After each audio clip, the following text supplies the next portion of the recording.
Hey everybody, it's Jeremy. Welcome back to Lunar 2 Eternal Blue. This is episode 52.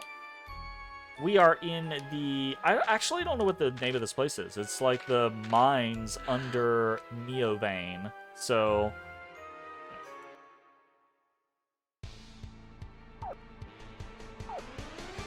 Alright, that guy... Let's just boomerang this guy. Maybe anger dice him? And then we will just... Dancing Thunder. Wait, Dancing Thunder. Yes, Dancing Thunder. We'll just that. That should be more than enough to finish these guys off. Dancing Thunder should kill the Rock Biters. Cross Boomerang, I'm hoping, is enough to kill the Gorgon. Yeah, hell yeah. Awesome. Okay. Lamina goes up to 41. Her attack goes up by 1 to 55. Defense goes up by 2 to 66. Agility goes up by 1 to 47. Speed goes up by 1 to 51. Oh, she's so fast. Wisdom goes up by 1 to 100. And magic defense goes up by 2 to 102. She does not gain any new skills, unfortunately. That's okay, though. Otis Babotery. Oh. Mama took Lippo to bed. Do you want a treat? You want a treat? Let's get the Odie Bodie a treat. Free treat! It is tonight's first free treat, and probably the only treat of the night. Lucia has no level in MP. Cannot remember why that's the case. Do you not control her? That is exactly why that's the case, is because you do not control Lucia. Lucia has her own AI throughout the entirety of the game, and the AI changes slightly as you hit story plot points in the game.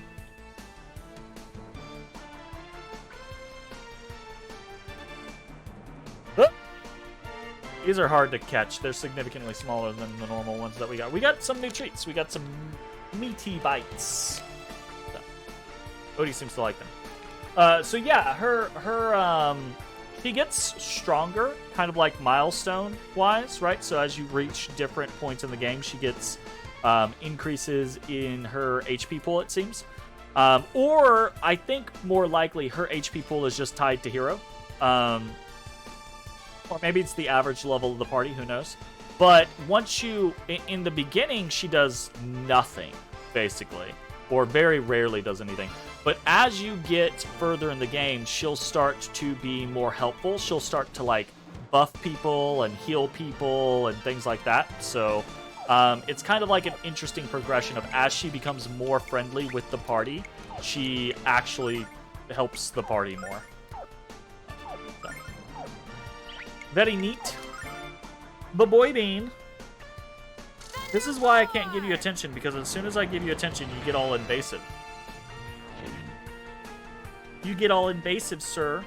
Dodge this. Yeah, I do think it's a pretty interesting mechanic, right? Like, it's a scenario where there's not very many games where you have almost an entire game length uncontrollable party member.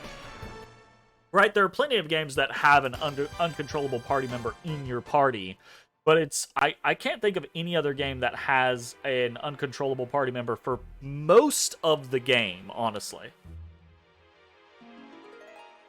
You do remember how the casts are more or less dependent on this? Oh, the descendants of the characters from.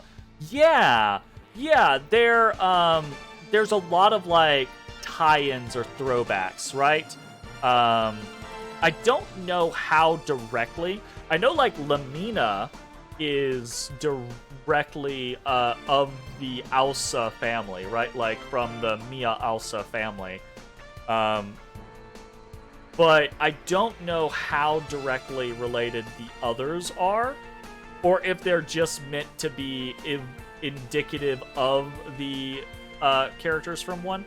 There's also another game in the Lunar series, but I have zero familiarity with that game. That's the it's like a PSP game, or it's a handheld game of some kind, but I do not remember what it is.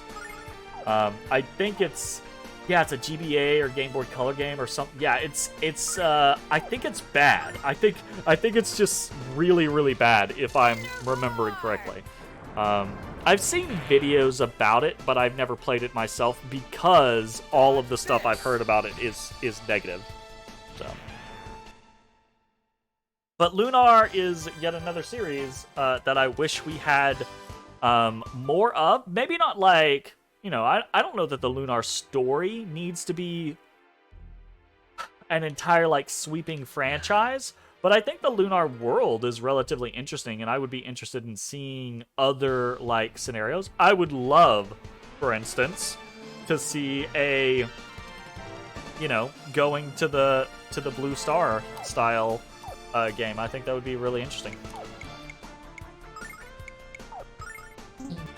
Hiya, papaya. We are getting a little low on MP from Gene, so we might have to start watching out.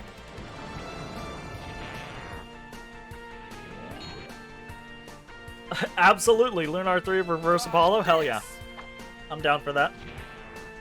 Oh, I gotta remember that those guys, that guy, or that enemy type is faster than Hero and has a chance to silence everyone.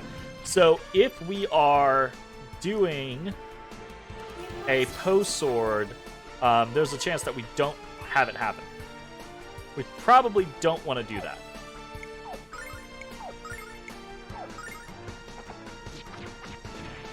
Yikes. We actually didn't take that much damage, but that's primarily just because Lucia healed us. Okay, we have an upward. Oy, oy, oy, oy, oy. I also need them. I need them to remake this game and just make the run button an actual run button, because as it is in this game, it's like more of like a short dash, and then you're tired and you can't run anymore for a few seconds, and it's really annoying. It's like, why is this a thing? Why did we feel like we needed to do this? It's just very strange. It's like, don't. It's almost so inconsequential that I don't know. I think it annoys me more by being in the game than just not being able to run at all would be. Right? It's just like, just don't let me run at all, and I think I would be happier than pressing the run button for a second only to stop running. I say that, but at the end of the day, it is useful for sliding past certain enemies. Speaking of working designs, what a unique company. They took a lot of liberties, but their releases were pretty option. Yeah, so when I will say this, when I play working designs games and I'm like criticizing their translations and things like that. To be clear, I'm happy that they did the work and brought the games to us, especially because a lot of the games that they brought to us might not have been brought to us otherwise, because they kind of picked up some obscure titles. So I'm very happy that they have those titles in their quiver. I just wish that there were maybe some less liberties taken, That type of situation. Ooh, Starlight, nice. Basically is my gist. But at the end of the day, a lot of the games that, like this game and Lunar 1 were very formative for me. Grandia, pretty formative as well. There's a bunch of working designs titles, I think, that I actually played when I was a kid. That I have a relatively high opinion of, I think is probably a good way of saying it.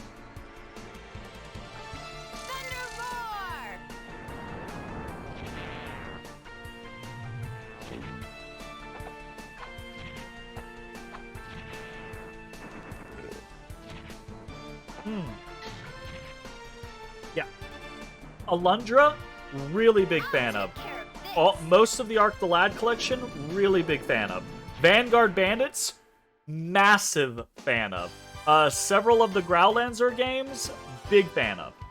So yeah, there's a lot of working design titles that I probably would not have played without working designs existing.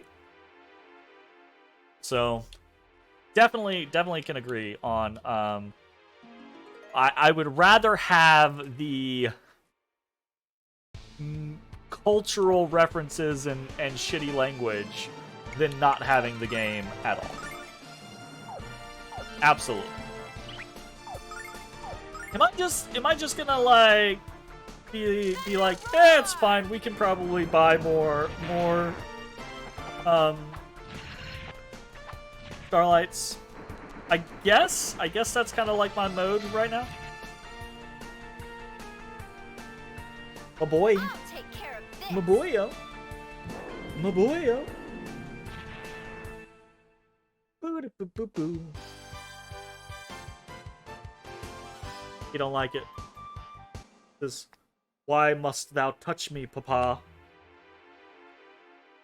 Why must thou touch me without it being the pets, Papa? Papa, you know the pets are what I deserve. Arc the lad, oh man. You feel like anything not FF or DQ is becoming increasingly obscure? Yeah, you're not wrong. I have like mixed feelings on that kind of concept, right? I think there's a lot of good things happening in the gaming industry, but there's also a lot of bad things, which I think is indicative of any industry. You take a look at almost any industry at any, carved out point in time, and you can be like, this is a good thing, this is a bad thing. But from an RPG standpoint, it does feel like there's some strange stagnation in more classical style RPGs, right? But the flip side is that we are getting a lot more kind of like indie unique RPG titles, or RPG titles that are less indicative of classical concepts or ideologies. Like the Octopath Traveler series, I think, is kind of indicative of that, or the Bravely Default series is kind of indicative of that, though how much you want to argue that those are derivatives of FF or DQ, I think is fair, right? But then there's also a lot of like other indie titles. Chained Echoes is one that's on my list of, supposedly very good. So it's a weird kind of vibe. It definitely does have this scenario of it's not the no man's land that it used to be, where it's like any title could be the next, big RPG. That doesn't feel like it's the case. But I don't know.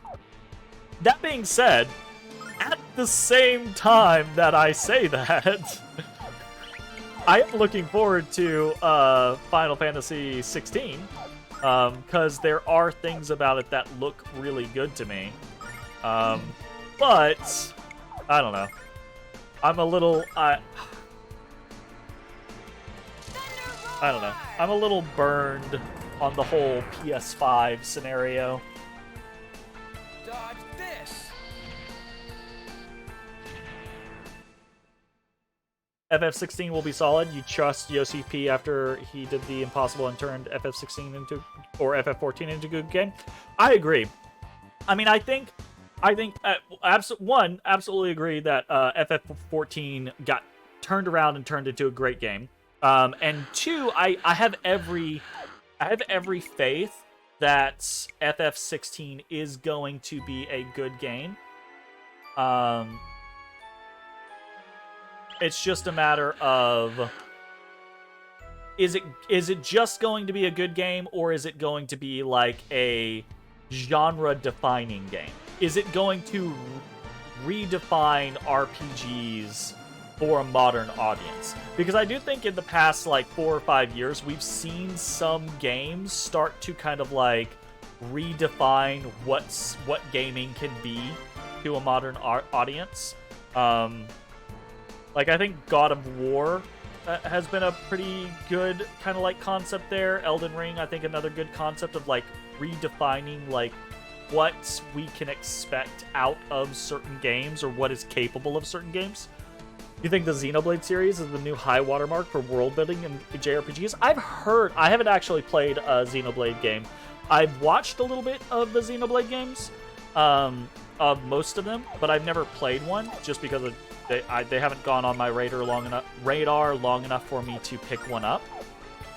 But I've heard amazing things about the world building and pretty solid things about the character concept. The only problem is, and for me it's not really a problem because I don't mind it that much, but every time I hear how good the world building and how well done the character interactions are and things like that, I then get hit with the, but it's weeb as fuck, or it's cringy and waifu, right? And from what I've seen, that's probably true, but I think that there are certain acceptable kind of like deviations where it's like, can I deal with that? Sure, fine. It's whatever. Like, I'm not super stressed about it. So, Xenoblade will probably be on my radar eventually. It's one of those games you can't play around with the wife, mother, anyone who respects you because of the waifu stuff. 2, 1, and 3 are fine, but all of them are fantastic games. That's that I think is the kind of consensus that I've heard.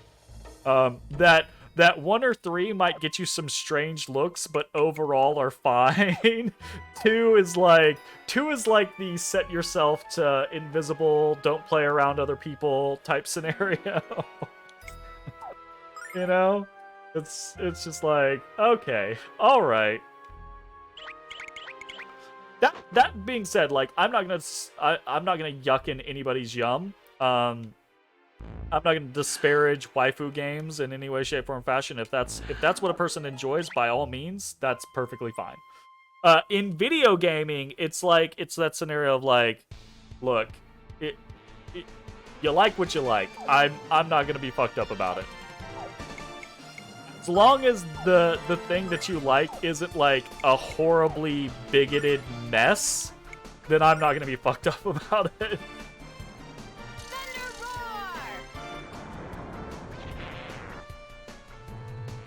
Alright, we are out of MP on Jean. Dodge this. One of your friends had his fiance ask, why are their breasts so big when she saw him playing too? But damn, is the writing and pacing top notch for all of them. It gets tied up so nicely in 3. Highly recommend. Highly recommend. Do they need to be...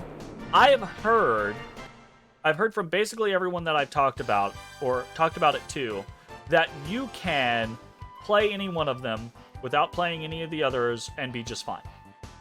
But it is best if you play, like, it makes the most impact if you play all 3 of them in succession. Would you say that is true, or do you have, like, pros and cons on that concept? Odory babodery. Don't be sleeping. Can't be sleeping, baboyo. If you sleep now, you'll be awake all night. You sleep now, you'll be awake all night. Yes, sir. Alright, let's have a look around. Okay, ooh, just got a silver light. We only have 3 starlights? Yikes. You can play them out of order, but the payoff is greatest if you play them in order. They do not depend on one another, but the connections are very satisfying. Yeah, that's also what I've heard without spoilers, right? It's almost like an investment, right? Like kind of the similar thing. If a person who has never played a video game goes in and plays plays Final Fantasy IX, right? They might be like, oh, this was a fun game, but they're not going to get all of the references from the prior Final Fantasy games or understand some of the deviations or weird little tropes or things like that.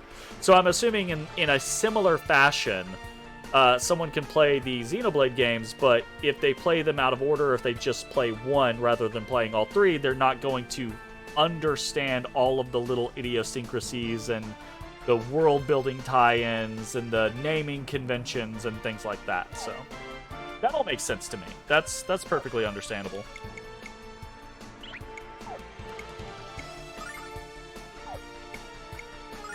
I'm actually we're gonna deviate and we're gonna take some damage instead of using Jean's mana. We're gonna take some damage and go there. They're tied more closely than the FF games, but again, wouldn't say much because they're best if you going blind. Yeah, that's fair, and I appreciate that. It can be difficult in this day and age for people who are passionate about a subject to keep themselves reserved when talking to a person who has no knowledge of that subject.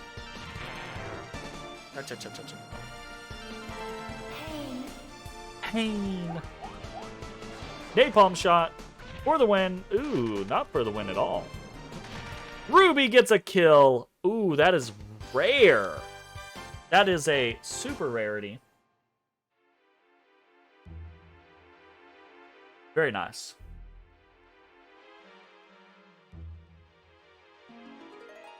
It's wrong to rob someone of the joy of discovering subtle connections, plot twists, etc. I have the same opinion, generally speaking.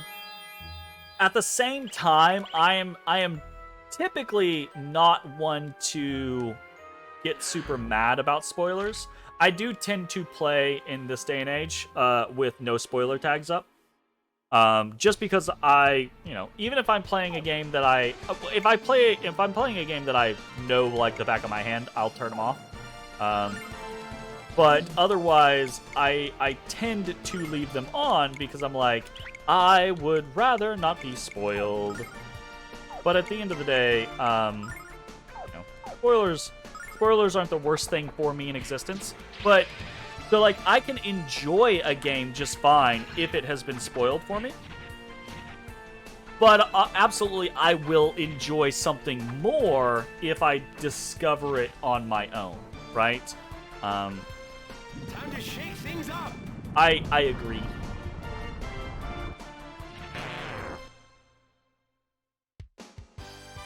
That went fairly well.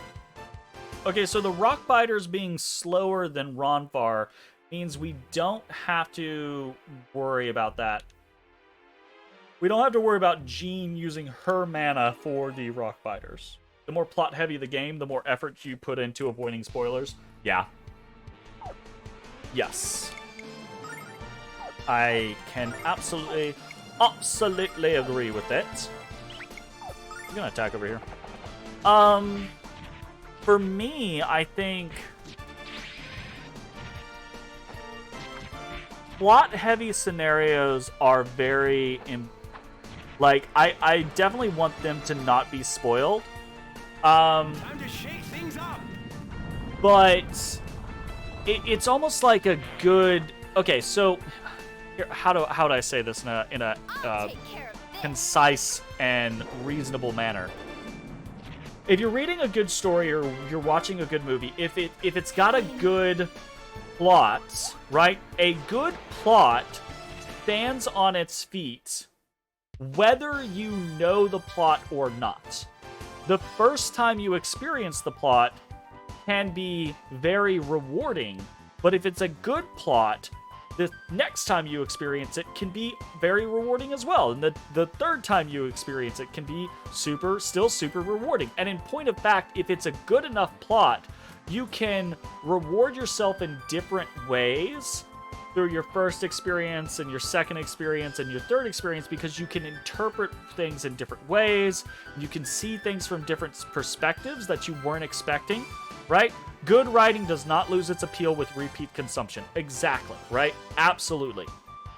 But exploration and discovery does, right? So I am almost more concerned about being spoiled on exploration and discovery than I am about being spoiled on story, right? Because if a story is good enough, obviously I don't want to be spoiled on a story, but if a story is good enough, it will still tend to be emotionally impactful for me and I'll still have a good time.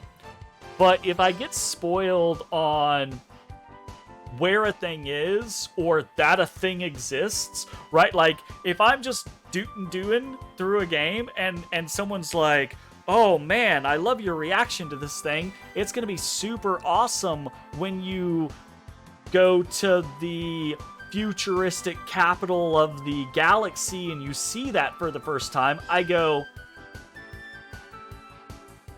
I didn't fucking know there was a futuristic capital galaxy thing. Thanks. Great. Right? So all of a sudden that glow of like, I didn't know this thing existed and now I'm experiencing it is taken from me. So those are the things that I get a little more like upset about being ruined on. You agree? Unless you do it myself because you need to find the secrets. That's such a hard balance for me. Absolutely. That's been a very difficult thing for me to come to terms with in recent history. I play a lot of games, right? But I don't get to game like I used to when I was a kid. I used to put days and days and days and days into gaming. So I had the time when I was a child to just hunt for things and grind for days. I don't have that time anymore as an adult. Not if I want to be able to experience more games, which I do, right? So my time is limited, and that means I can't replay games over and over and over again, and I can't hunt and pick absolutely every inch of everything and backtrack 30 times to try to figure things out, which means that either if I want to play a game and I want to complete or close to complete it the first time around, it's not an either, it's a, if I want to do that, I have to use a walkthrough. Most walkthroughs are full of spoilers, so I have to choose, do I want to be spoiled and be able to find all of the things, not miss things, or do I just want to enjoy the game as a new experience? In this day and age, and this is actually a recent develop for me in the last like year or two, I've started to play more games where I just won't use walkthroughs, and I'm just like, if I miss something, I miss something. That is new for me. In the past, I would absolutely be like, I'm using a fucking walkthrough because I don't want to miss things. So yeah, that one's a rough one for me. I still struggle with that. When you were younger, you bet it was Nintendo Power Guides from day one. As you've gotten older, you found more joy in discovering things for yourself and accepting not finding them versus being good at completions. Exactly the same as me, right? Like, same exact thing. I have an almost identical experience well, I say that, maybe slightly different experience. When I was younger and I had enough time to play games, I was okay learning it on my own. And then once I got to a certain point, I would go to a strategy guide because I had the time. When I hit kind of like a middle-aged standpoint, right? I was like, I got no time. I want guides all the time from day one. Period. Let's go. And now I'm starting to get back into that loop of I want the joy of discovery again in my life. Because, I mean, let's face it, as an adult, I don't have the joy of discovery in my day-to-day life. Because it's go to a job and work, right? So this is how I get the joy of discovery, is not spoiling myself with strategy guides. Hero gains a level to 42. Attack goes up by 2 to 78. Defense goes up by 1 to 84. Agility goes up by 2 to 74. Speed goes up by 2 to 82. Wisdom goes up by 2 to 79. Magic defense goes up by 2 to 77. And range actually goes up by 1 to 22 this turn. That's cool. Hella. Odie Bodie. You got this belly just hanging out here. Holy matoli. Oh, he's stretching that leg. He's gonna get me too. He was trying to hug my arm. Ah! See, if I could just keep running, I'd have made it away from that guy, but I ran out of steam. Yo! That's a bunch of Gorgons. We're actually gonna let Lamina take the Freeze Claw on this one. I wonder if she's faster than them now. I don't think she is. So I think we're gonna take damage on this.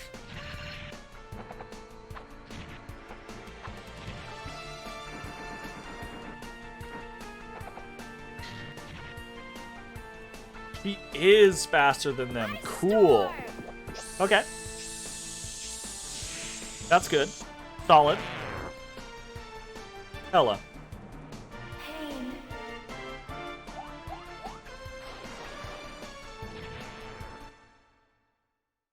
Really good experience.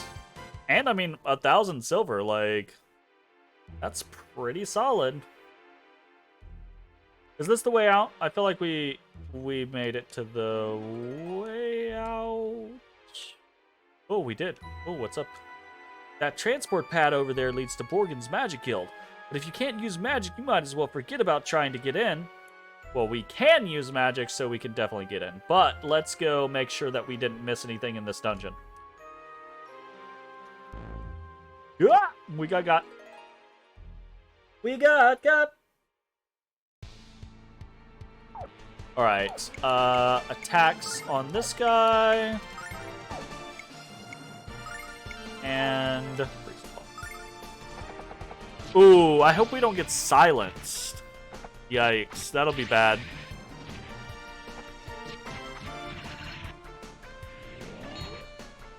Oh, we did not get silenced. Very nice.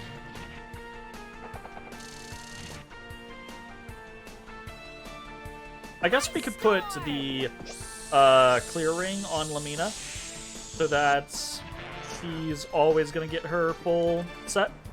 We must hold together.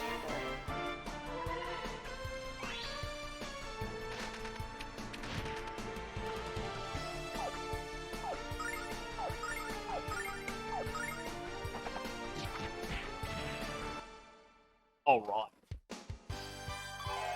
Ronvar goes up to 42, attack goes up by 2 to 87, defense goes up by 1 to 75, agility goes up by 2 to 58, speed goes up by 1 to 65, wisdom goes up by 2 to 88, and magic defense goes up by 2 to 80.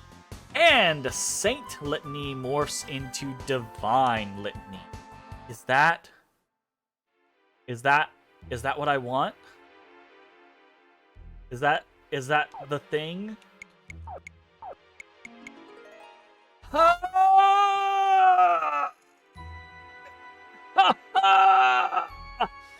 Finally! Oh god! Alright, we no longer have to struggle bus and individually put regeneration on each character in a boss battle. It's just start the battle, boom, everyone gets regeneration, done, end of story. I am so happy about that. That is absolutely quality. My god. Whew. I'm so like revitalized off of that. Hella.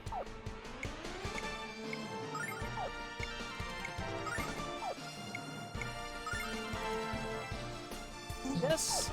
It makes more sense to just kill the singular target than it does to fully spread the damage.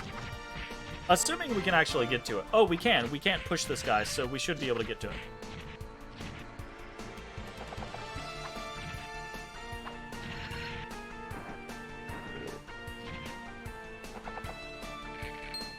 I am out of drink.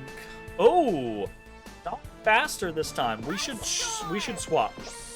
We should put the Chiro on Lamina to guarantee that she's faster than these guys. Pain.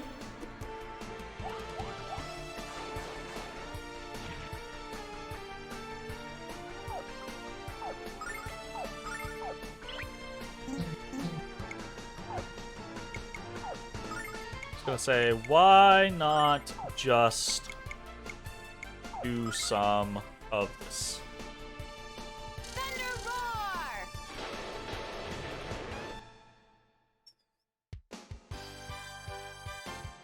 What are you doing? you doing? You stir. They got me because I was petting Odie boy. Don't you get me, Otis Botus. Don't you get me, sir.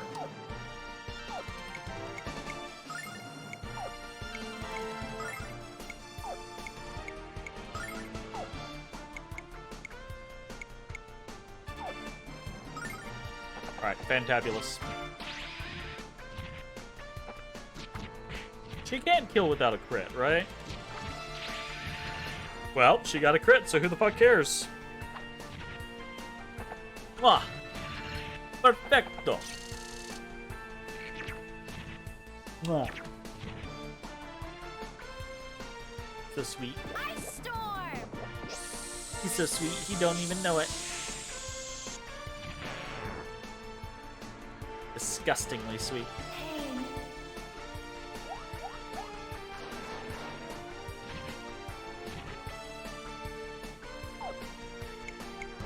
Alrighty. Bum, bum, bum, bum, bum, bum, bum, bum, bum, bum.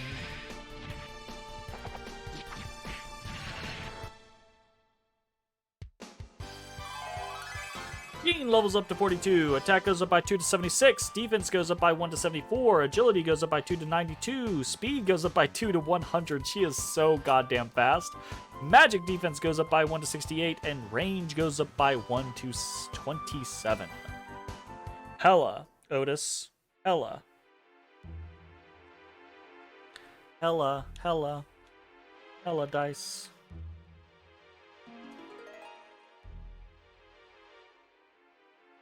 And there was nothing over here.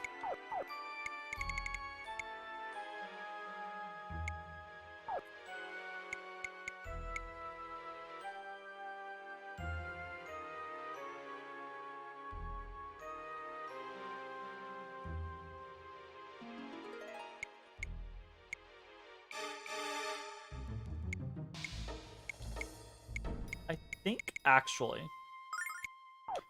we might consider doing Healing Crest. You know what we should do? Let's do that. We should do this.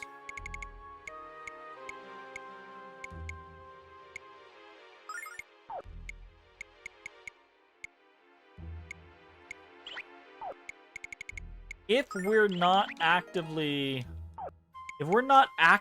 using her stuff, then we should be replenishing her MP with auto attacks. Should have been doing that this whole time. I bet it's not much though. I bet it's like 1 or 2 at a time, which is fine, right? Like, if you're just being frugal about it, I'm not gonna look a gift horse in the mouth and say 4 MP restored per battle is not enough. I mean, when you're desperate, you're desperate. When you're Otis, you're Otis.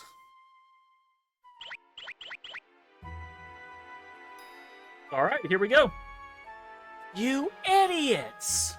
Okay, time to break the spell on this thing. Watch and learn. I watched. I didn't learn anything. What are you waiting for? Let's go.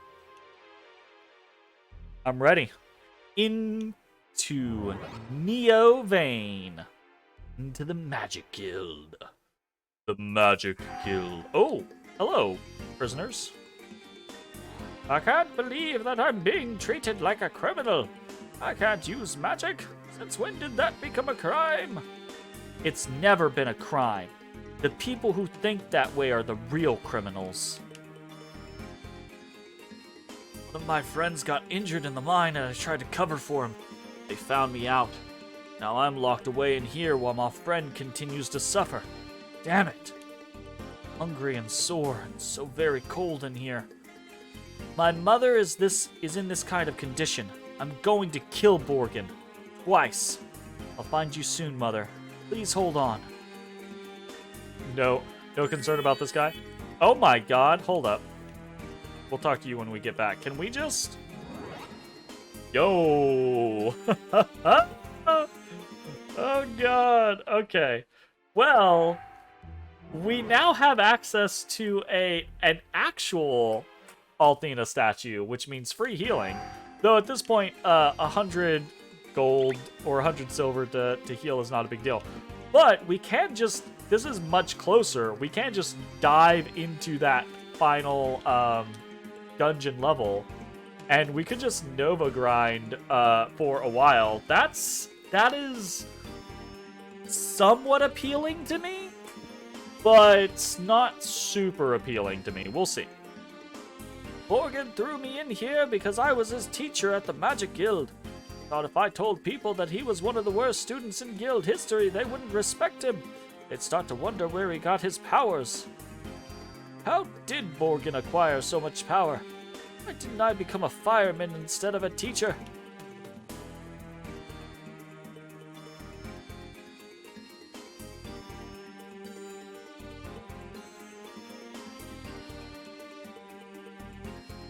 Those people all have the same scenario. Alright, I think we are about to head up into the Magic Guild. But we are going to do that on the next video. If you're watching on Twitch, stick around. We're going to keep playing. If you're watching on YouTube, I hope you enjoyed. We will see you next time for more Lunar 2 Eternal Blue.